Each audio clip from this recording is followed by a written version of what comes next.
Nama saya Albertus Sapi Pertama, kelas 9 absen 1. Saya akan mempresentasikan ujian praktek IPS tentang persiapan kemerdekaan Indonesia, yaitu yang pertama, alasan Jepang membentuk BPUPKI pada tanggal 7 September 1944 di dalam sidang istimewa Parlemen Jepang di Tokyo. Perdana Menteri Kaiso mengumumkan bahwa daerah Hindia Timur atau Indonesia diperkenakan kemerdekaan kelak di kemudian hari. Maksud dan tujuan dibentuknya BPUPKI adalah untuk mempelajari dan menyelidiki hal-hal penting berkaitan dengan segala sesuatu yang menyangkut pembentukan negara Indonesia merdeka. BPUPKI diketuai oleh Dr. Rajiman Wedya Diningrat. Kepanjangan BPUPKI adalah Badan Penyelidik Usaha Persiapan Kemerdekaan Indonesia, atau dalam bahasa depannya Dokushi Junbi. Yang kedua, proses penyusunan dasar dan konstitusi untuk negara Indonesia yang akan didirikan. 1. Sidang BPUPKI 29 Mei sampai Juni 1945. Sidang ini merumuskan undang-undang dasar yang dimulai dengan membahas dasar negara Indonesia merdeka. Ada 3 perdagangan yang dikemukakan mengenai dasar negara Indonesia merdeka.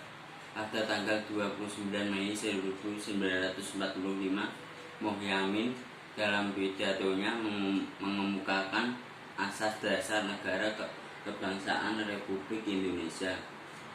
Pada tanggal 31 Mei 1945, Profesor atau Dr. Mr. Supomo memusatkan pidatonya pada dasar negara Indonesia merdeka.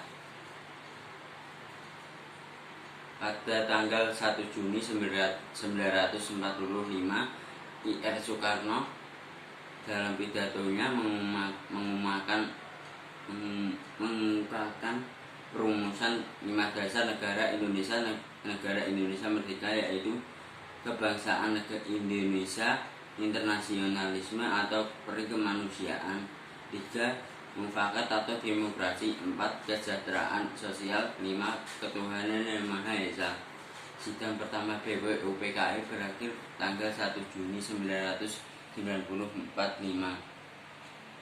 Dalam sidang ini tidak menghasilkan kesimpulan atau perumusan. Pada waktu itu hanya ada usul-usulan mengenai rumusan dasar negara Indonesia merdeka.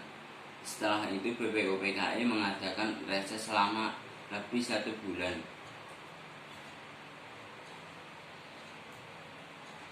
Sebelum reses dibentuknya panitia kecil di bawah pimpinan Ir Soekarno. Ir Soekarno melaporkan bahwa pada tanggal 22 Juni 1945 panitia kecil itu mengadakan pertemuan dengan 38 anggota BPUPKI. Sebagian diantaranya menghadiri sidang Cio Sangi ini. Dalam pertemuan itu telah dibentuk pula panitia kecil, yaitu panitia 9. Akhirnya mereka berhasil merumuskan maksud dan tujuan pembentukan negara Indonesia merdeka. Rumusan dasar negara Indonesia merdeka berdasar Piagam Jakarta.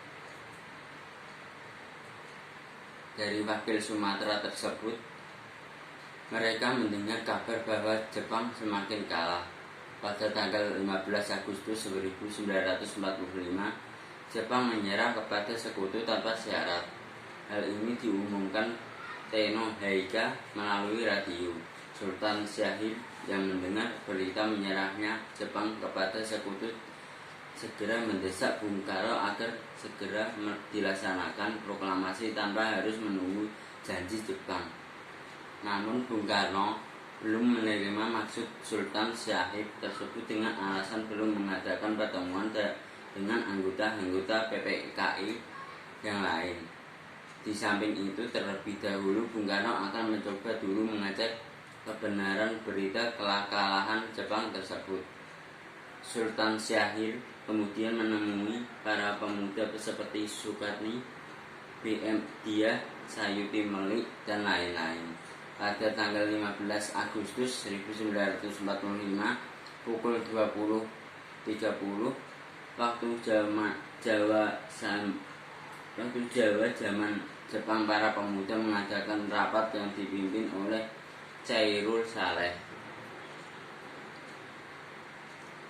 Kedua, sidang BPUPKI kedua 10 Juli sampai 17 Juli 1945. Sidang ini membahas rencana UUD termasuk pembukaannya oleh panitia perancangan Undang-Undang Dasar yang diketuai oleh Ir Soekarno. Agenda pertama adalah membahas perambule atau pembukaan UUD panitia. Panitia ini berjumlah 19 orang. Pada sidang tanggal 11 Juli 1945, panitia perancang Undang-Undang Dasar dengan suara bulat menyetujui pembukaan Undang-Undang Dasar yang diambil dari Piagam Jakarta. Kemudian dibentuk panitia kecil perancang undang-undang yang diketuai oleh Profesor Mr. Soepomo. Hasil perumusan panitia kecil ini disempurnakan bahasanya oleh panitia penghalus bahasa yang terdiri atas Husain Diningrat, Agus Salim, dan Soepomo. Pada tanggal 7 Agustus 1945 BPUPKI dibubarkan, sebagai gantinya dibentuk Panitia Persiapan Kemerdekaan Indonesia atau PPKI, atau dalam bahasa Jepangnya Dokuritsu Junbi Inkai. PPKI ini dibentuk sebagai badan yang akan mempersiapkan penyerahan kekuasaan pemerintah dari bala tentara kepada bangsa Indonesia. Yang ketiga, dibentuknya PPKI dan peranannya dalam proses persiapan kemerdekaan Indonesia. PPKI dibentuk pada tanggal 7 Agustus 1945 yang beranggotakan 21 orang. Ketua PPKI adalah Ir Soekarno dan wakil ketua PPKI adalah Dr. Andes Muhammad Hatta. Sedangkan sebagai penasihatnya Mr. Ahmad Soebarjo. Mereka yang diangkat sebagai anggota PPKI terdiri dari tokoh-tokoh nasionalis dari berbagai daerah. Pembentukan PPKI langsung ditangani oleh Marsikal Taruciu pada tanggal 9 Agustus 1945. Ir Soekarno, Muhammad Hatta, dan Dr. Rajiman Weddiodiningrat dipanggil menghadap Tereju. Para pemimpin dalam perjalanan pulang ke tanah air singgah dulu di Singapura. Mereka bertemu 3 pimpinan PPKI yang mewakili Sumatera, yakni Dr. Amir, Mr. Teuku Mohasan, dan Mr. Abdul Abbas. Pada tanggal 15 Agustus 1945 pukul 22.30, Wikana dan Darwis mewakili dari para pemuda menemui Bung Karno.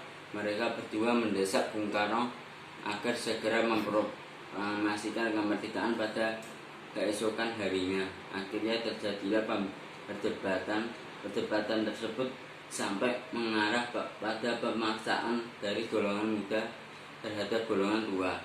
Akan tetapi kedua golongan tersebut bertujuan demi mencapai kemerdekaan Indonesia. Sementara itu PPKI yang dibentuk oleh Jepang, namun Jepang menyerah kepada sekutu. PPKI belum pernah bersidang.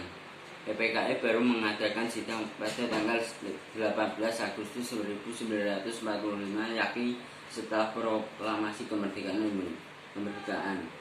Adapun 6 orang baru PPKI itu adalah Mr. Ahmad Soebarjo, Sayuti Melik, Yaser Dewantoro, Iwaku Sumatri, Mr. Kasman Singodimedjo, dan Wirat Kusma. dalam sidang PPKI tanggal 18 Agustus 1945. Itulah pembukaan beserta batang tubuh UUD 1945 disahkan oleh PPKI. Pembukaan UUD 1945 yang disahkan diambil dari Piagam Jakarta dengan perubahan atas pesan dari tokoh-tokoh Kristen dari Indonesia bagian timur setelah